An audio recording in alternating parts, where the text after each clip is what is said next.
sorry. Let me keep going. Hedgerows was my last one. Oh, I'm lost. Hang on, I thought I had it a second ago. Oh, okay. I shan't forget, said he, that's why Mother called it a fairy tree, and he planted his keys in the hedgerow. Once again, John Bunting was walking in the wood when he heard the west wind roaring and shaking the trees. He whistled down the branches and shook the twigs until they rattled like dice in a box. Riddle me, ree. In my pocket I carry a key, he shouted with a mighty voice. John laughed and threw his cap in the air for the wind to catch. I gives it up, he called at once. Wind, I gives it up. Give me the key, wind. Riddle me, ree, 'twill unlock an oaken tree, sang the wind as he buffeted John and tossed his cap into the bushes. He ran, and the wind flung a handful of brown acorns after him. These aren't keys, these are ordinary acorns. They won't unlock anything, I'm sure, said he, but the wind bellowed, Riddle me, ree, 'twill unlock an oaken tree. I know an oak tree, said John. Every boy in England knows an oak tree, and he ran along the wood path, trying the acorns on the sapling oaks which grew among the beeches and spruce. No tree had anything like a keyhole, so he went home to tea. He fed the dog and gathered the eggs and did his nightly work. Then he locked all up, but never a keyhole was large enough for the acorns the wind had given him. Tell me, father, said he, when his father had taken off his boots and was resting after his day's labour. Tell me, what is there in an oak tree? There's nothing but timber, John boy, answered his father, and he leaned back in the chair and stretched his feet to the blaze. There's a log of oak on the fire now, he continued. It's the best wood there is, strong as steel. They used it to make our battleships of in days gone by, I've heard tell. You can always know an oak by its sturdiness and the roughness of its bark, and by the warmth and hardness. If you put your hand on an oak in the dark of night, you can feel a warmth coming from it, as all animals know. There are lots of oaks near the pathway through the wood, said John. They're only young ones, babies, you know, about 50 years old. I'll show you an old oak tomorrow, an oak that's 500 years old. 500, cried John. Why, it was here when, why, father, it was here in the 15th century. And what happened then? Asked Mrs. Bunting. I'm sure I don't know, said her husband. All I remember of my school days is William the Conqueror. 1066. I've forgotten too, laughed John. I bet the tree hasn't forgotten, Mr. Bunting muttered. They remember, I know that. They remember.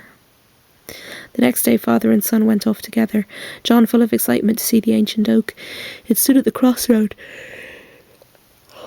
It stood at the crossroad like a gnarled old warrior guarding the four ways.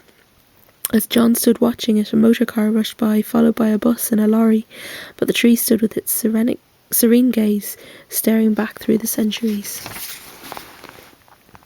John waited till all was quiet, and then he hunted for the keyhole. He found a rounded hole almost out of his reach, so he climbed on a stone and pressed close to the tree. He turned the acorn lock, and with a deep groan the tree opened its immense side. There lay the cupboard, the tiny space revealed in the tree's heart, bare and empty. But when John rubbed his fingers over the warm cream-coloured wood, he saw a picture reflected there, coloured brightly with moving figures as if a magic mirror gave back the movements of people who had once passed along the road. A lady in a full rose-coloured surcoat and peacock gown walked past. On her head she wore a high-pointed hat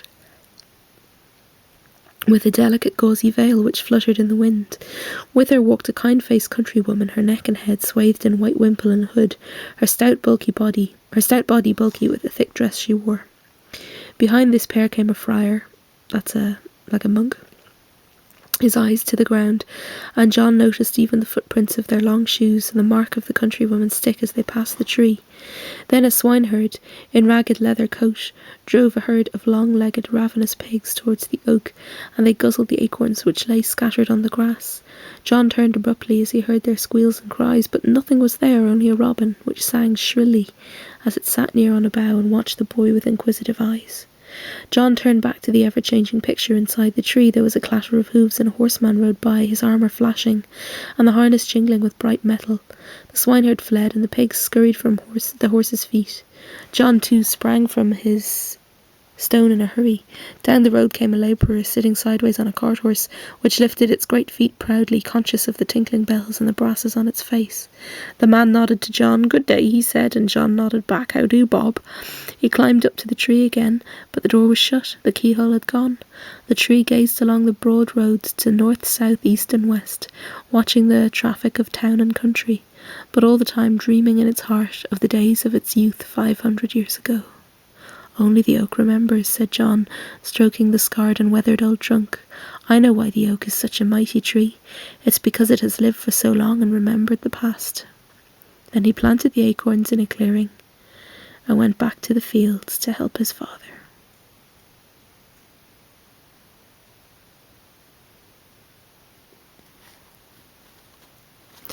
It's pretty, huh?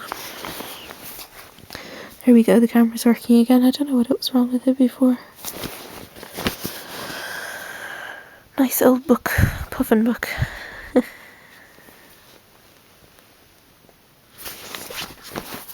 Okay, I don't know if you like that. I don't know if you could actually make out enough of it. I should have kept the book on the pages better. There's a cricket playing its wings. Maybe I should do it again for you, because it's so nice.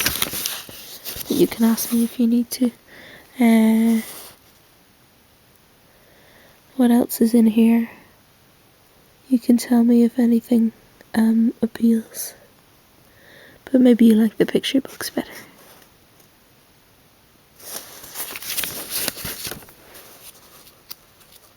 Let's see if we have one page. I don't remember any of the others.